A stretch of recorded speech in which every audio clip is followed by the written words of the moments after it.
नमस्कार, मैं हूं नेहा शुक्ला। सुप्रीम कोर्ट ने केंद्र के 3 कृषि कानूनों के खिलाफ दायर याचिकाओं पर सुनवाई के लिए हामी भर दी है। सुप्रीम कोर्ट ने सोमवार को सभी याचिकाओं पर सुनवाई के लिए दिन मुकर्रर किया है। सोमवार का यानी 11 जनवरी को सोमवार को सुप्रीम कोर्ट की 3 जजों की बेंच, जिसमें खुद chief justice of India एस.ए. Bobde शामिल हैं, वो इन याचिकाओं पर सुनवाई करेगी। Advocate M L. शर्मा ने सुप्रीम कोर्ट में अपील दायर की थी कि केंद्र के कृषि कानूनों के लिए संविधान में 7th शेड्यूल के अधीन किए गए इंट्रोडक्शन ऑफ एंट्री 33 वैध नहीं है। सुप्रीम कोर्ट ने बुधवार को इस याचिका को मंजूर करते हुए इस बाबत नोटिस जारी किया है।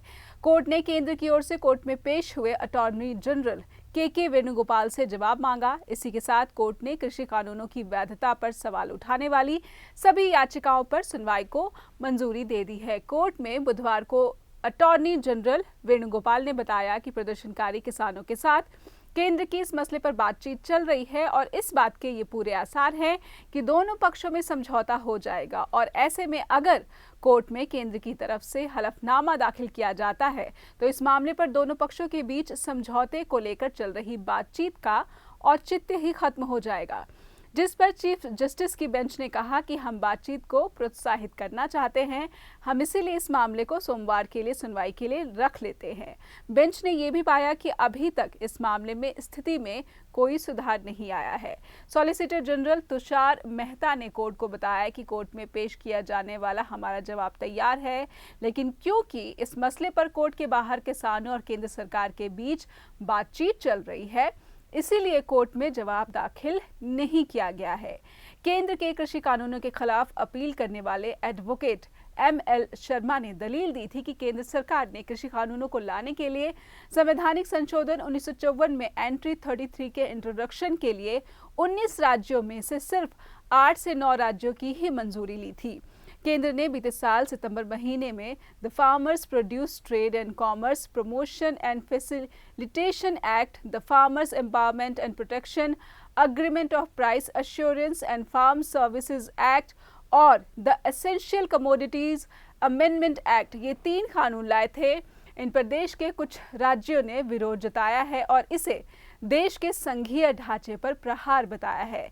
इधर किसान आंदोलन का बुधवार को 42वां दिन रहा। किसानों ने खराब मौसम की वजह से 6 जनवरी को होने वाली ट्रैक्टर रैली टालकर अब 7 जनवरी को करने का फैसला किया है, यानी शुक्रवार को दिल्ली के चारों तरफ ट्रैक्टर मार्च निकाला जाएगा। किसानों ने कहा है कि ये मार्च 26 जनवरी को होने वाली ट्रैक्टर परेड का ट्रायल होगा। सिंघू बॉर्डर पर किसानों ने कहा है कि अगर सरकार ने कृषि कानून वापस नहीं लिए तो वो दिल्ली में 26 जनवरी को ट्रैक्टर परेड करेंगे। परेड का नेतृत्व पंजाब और हरियाणा की महिलाएं करेंगी। वे किस तरह रैली को अंजाम देंगी, ये भी सोच लिया गया है।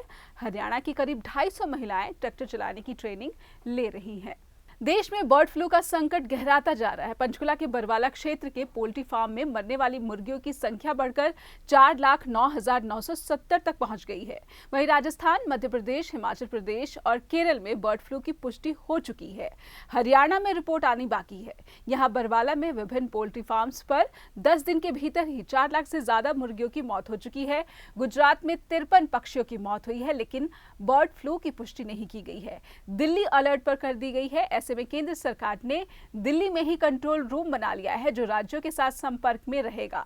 हालांकि हरियाणा सरकार ने एडवाइजरी जारी कर कहा है कि जिन इलाकों में बीमारी नहीं है वहां पोल्ट्री प्रोडक्ट्स पकाकर खाए जा सकते हैं, यानी मीट, चिकन, ये सब, अंडा, ये सब बनाकर खाया जा सकता है। बर्ड फ्लू इंसानों के लिए भी खतरनाक साबित हो सकता है, इसलिए आम लोगों को भी इस बाबत अलर्ट रहने की अपील की जा रही है। बर्ड फ्लू के लक्षण सामान्य फ्लू जैसे ही होते हैं, जैसे कि सांस लेने में तकलीफ होना, उल्टी होने का एहसास होना, बुखार, नाक बहना, मांसपेशियों, पेट के निचले हिस्से और सिर में दर्द रहना। इंसानों में ये बीमारी मुर्गी और संक्रमित पक्षियों के बेहद ही करीब जाने से हो जाती है।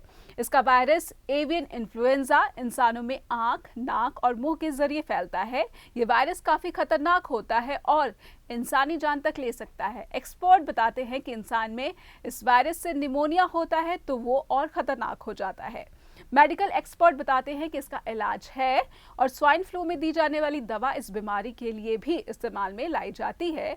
इसलिए लोगों को पैनिक होने की, ज्यादा डरने की जरूरत नहीं है, लेकिन उन्हें सतर्कता जरूर बरतनी चाहिए। रेप और हत्या का दोषी डेरा सच्चा सौदा का प्रमुख गुरमीत राम रहीम का एक वीडियो काफी वायरल हो रहा है। राम रहीम का ये वीडियो उन दिनों का है जब वो एक दिन की पैरोल पर बाहर आया था और गुरुग्राम में एक अस्पताल में दाखिल अपनी मां को देखने पहुंचा था। इस वीडियो में राम रहीम का चेहरा लगभग 3.25 साल के बाद देखा जा रहा है। राम रहीम की सेहत में वीडियो की अगर बात करें तो कोई गिरावट नहीं देखी जा रही है। ये वीडियो करीब 2.5 महीने पहले का बताया गया है। पैरोल के दौरान राम रहीम को 300 जवानों की सुरक्षा में गुरुग्राम ले जाया गया था। हरियाणा सरकार और रोहतक जेल प्रशासन ने राम रहीम को मिली पैरोल की भनक तक मीडिया को नहीं होने दी थी और ना ही किसी और को इस बात की जानकारी हो पाई थी। लेकिन जब बात सामने आई तो गुपचुप तरीके से राम रहीम को पैरोल देने का मामला काफी तूल पकड़ा था। सरकार और रोहतक जेल प्रशासन पर सवाल भी खड़े किए गए थे, जिसका जवाब देने के लिए खुद हरियाणा के मुख्यमंत्री मनोहर लाल को सामने आना पड़ा था। तब मुख्यमंत्री ने कहा था कि ये जेल प्रशासन का काम है। जेल मैन्यूल में जेल सुप्रिंटेंडेंट को विशेष अधिकार मिलता है कि वो विशेष परिस्थितियों में किसी कैदी को 24 घंटे के लिए पैरोल दे सकता है। राम रहीम की मां बीमार थी और उन्हें उनकी मां से मिलवा दिया गया। कड़ी सुरक्षा के बीच उन्हें अस्पताल ले जाया गया और सूर्यास्त से पहले ही वापस जेल भेज दिया गया। बस बात खत्म हो गई, ये कहना था मुख्यमंत्री का। सूत्रों के मुताबिक राम रहीम 24 अक्टूबर 2020 को शाम तक अपनी बीमार मां के साथ रहा था। इस दौरान उसकी सुरक्षा में हरियाणा पुलिस की 3 टुकड़ियां तैनात थी। एक टुकड़ी में 80 से 100 जवान थे, यानी 250 से 300 जवानों की तैनाती की गई थी। राम रहीम को जेल से बख्तरबंद गाड़ी में ले जाया गया था। अस्पताल के जिस फ्लोर पर उसकी मां का इलाज चल रहा था उसे पूरा खाली कराया गया था। इस मामले की पुष्टि रोहतक एसपी राहुल शर्मा ने भी की थी। उन्होंने बताया कि उन्हें जेल सुप्रिंटेंडेंट से राम रहीम के गुरुग्राम दौरे के लिए सुरक्षा व्यवस्था करने का निवेदन मिला था। 24 अक्टूबर को सुबह से लेकर शाम ढलने तक सुरक्षा उपलब्ध कराई गई थी। सब कुछ शांति से हुआ।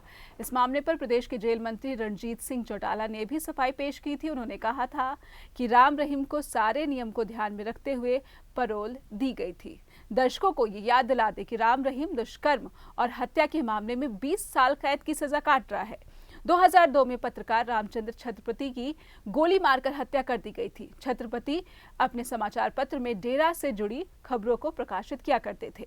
पत्रकार छत्रपति की हत्या के बाद परिजनों ने मामला दर्ज कराया था और बाद में इसे सीबीआई को सौंप दिया गया था। सीबीआई ने 2007 में चार्जशीट दाखिल की थी और इसमें डेरा प्रमुख राम रहीम को हत्या की साजिश रचने का आरोपी करार दिया गया था। इससे पहले 28 अगस्त 2017 में सीबीआई की विशेष कोर्ट ने 2 महिलाओं के साथ रेप के मामले में राम रहीम को 20 साल कैद की सजा सुनाई थी। राम रहीम 25 अगस्त 2017 से रोहतक जेल में बंद है। हरियाणा में ब्रिटेन से आए कोरोना के नए वेरिएंट के 4 मरीज पाए गए हैं। नए कोरोना स्ट्रेन से संक्रमित इन मरीजों में से 2 करनाल में पाए गए हैं, जबकि रेवाड़ी गुड़गांव में एक मरीज पाया गया है। हरियाणा स्वास्थ्य विभाग के महानिदेशक एसबी कंबोज ने ये जानकारी दी है। इन मरीजों के संपर्क में आए लोगों के भी सैंपल लिए जा रहे हैं। ब्रिटेन से करीब 2000 लोग हरियाणा में आए हैं। सभी की जांच की गई थी। 11 लोग कोरोना पॉजिटिव पाए गए थे। इनके सैंपल दिल्ली भेजे गए थे। 4 में ब्रिटेन का नया स्ट्रेन पाया गया। चारों मरीजों को अस्पताल में आइसोलेट किया गया है। करनाल में जिन 2 लोगों में नया वेरिएंट मिला है वो करीब 17 दिन पहले ब्रिटेन से परिवार के 5 सदस्यों के साथ करनाल आए थे। जिस व्यक्ति में नया स्ट्रेन पाया गया है उसकी पहली कोरोना रिपोर्ट नेगेटिव आई थी, लेकिन बाद में दोबारा टेस्ट करने पर 26 दिसंबर को रिपोर्ट पॉजिटिव मिली। उसे कोविड सेंटर में अलग रखा गया है और नया स्ट्रेन की जांच के लिए सैंपल दिल्ली भेजा गया था। परिवार के बाकी 5 सदस्यों के सैंपल्स की रिपोर्ट नेगेटिव आई है। करनाल में ब्रिटेन से 48 लोग आए थे। इनमें से 2 लोग अभी तक नहीं मिल पाए हैं। राज्य में मंगलवार को कोरोना के 238 मरीज मिले हैं। 300 मरीज ठीक हो गए हैं। 6 मरीजों की मौत हो गई है। अब तक कुल 2,64,164 संक्रमितों में से 2,57,952 यानी कि 97.64% मरीज ठीक हो चुके हैं। 2,934 यानी 1.11% की जान गई है। अभी 3,278 सक्रिय मरीज हैं।